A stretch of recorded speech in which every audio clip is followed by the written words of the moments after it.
In Chinatown, a little girl was celebrating her birthday with her mother and some of her mother's friends. Even though she looks happy, Daphne still misses her father. Sadly, she never met her father. That's why she always asked her mother to tell about their past, when they were still with Daphne's father. Then Libby, Daphne's mother, tells her about meeting with a guy in Morocco.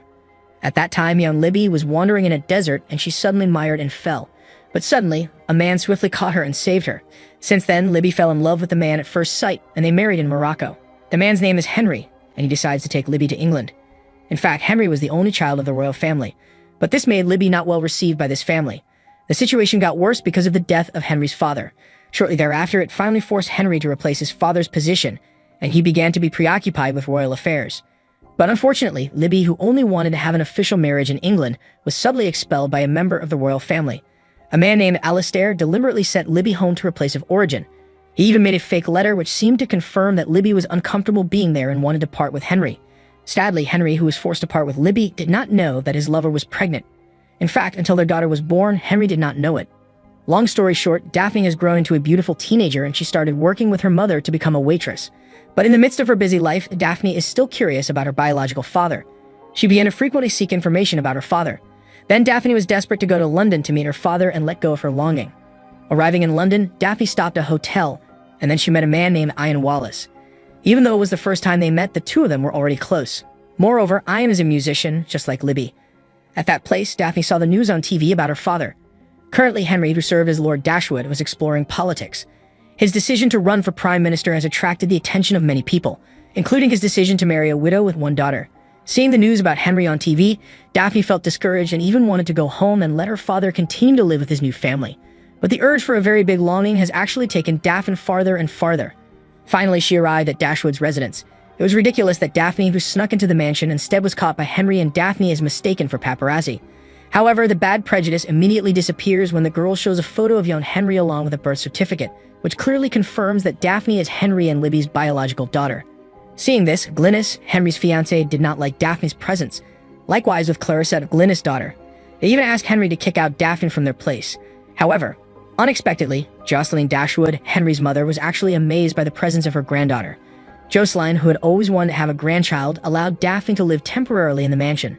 Feeling lied to, Henry then contacted Libby to ask for clarity regarding her daughter. But from here, it slowly began to be revealed that Libby's leaving 17 years ago was due to an order from the advisor at the Dashwood residence. Because of that too, Libby asked Henry to immediately return Daphne. This was so Daphne wouldn't feel what Libby used to feel, being kicked out of the family. On her first night, Daphne was still amazed by her new life at the Dashwood residence. Then she went to Henry's workplace. There, Henry invited Daphne to come to a fashion show, which will be held soon. At the event, Clarissa will be introduced to the public as Henry's adopted daughter when he later marries Glynis. Hearing the invitation, Daphne was very happy and excited because she had never attended a fashion show before. She even gave Henry her childhood album with Libby. Meanwhile, Clarissa, who had overheard the conversation between Henry and Daphne, then ordered Daphne to wear a casual suit when attending the fashion show event. This was so that Daphne would not attract the attention of the visitors, while she could appear attractive in public, according to her plan. On the day of the fashion show, Daphne is left behind by Henry and the others. As a result, like it or not, this girl had to come to the event herself. Ridiculously, Daphne, who didn't know the entrance to the event, suddenly appeared from behind the curtain and immediately attracted the attention of all the audiences there, including Henry and the judges. But who would have thought Daphne, who was already on the catwalk, finally appeared like a fashion show participant? She was the only one wearing a casual outfit, so she immediately caught everyone's attention. Not only that, Daphne also got a perfect score from the judges and received lots of compliments from the visitors. After that, Daphne saw a cute dog belonging to Princess Charlotte and she immediately played with the dog. Uniquely, the dog was usually always barking at new people, but this time it was tame in Daphne's arms. This made Princess Charlotte amazed and she did not hesitate to invite Daphne to a summer event in the kingdom. Since then, Daphne's presence in the Dashwood residence has clearly provoked great hatred from Glynis, Alistair, and Clarissa. Glynis' daughter even provoked Daphne to immediately leave the Dashwood residence. Clarissa judged that Daphne was not the right girl to be part of the Dashwood family. Then Daphne conveyed this to Jocelyn.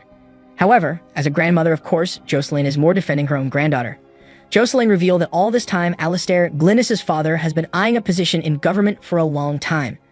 He even did this when Henry's father was still alive. Jocelyn also said that Alistair was very ambitious about his social status.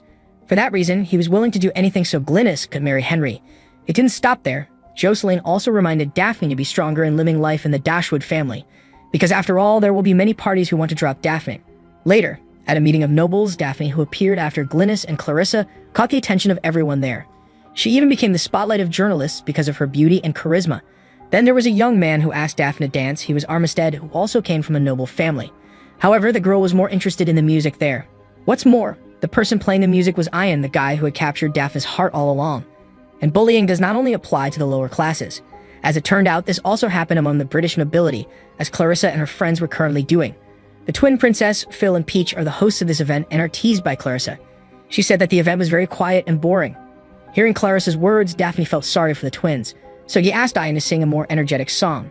Surprisingly, Daphne can make a lonely and boring event become lively. Everyone was now dancing, following the songs by Ian and the band. The next day, Henry was going to go to Parliament and he found a motorbike parked in his yard. And as it turned out, it was Ian's motorcycle. They then got to know each other and Ian said that he wanted to take Daphne for a walk. Hearing this, Henry suddenly felt worried about his daughter. In fact, he even contacted Libby just to tell her about Daphne, who hung out with Ian. Henry seemed to confirm that he was starting to love his biological daughter. On another day, the Dashwoods and other nobles gathered to see a rowing competition being held by the royal court. At that place, Daphne again met Ian, who worked as a parking attendant at the valet for noble families. Armistead also came to the event, but unexpectedly, he, who had been infatuated by Daphne from the start, boldly stroked her and was about to kiss her. But again, unexpected things happened.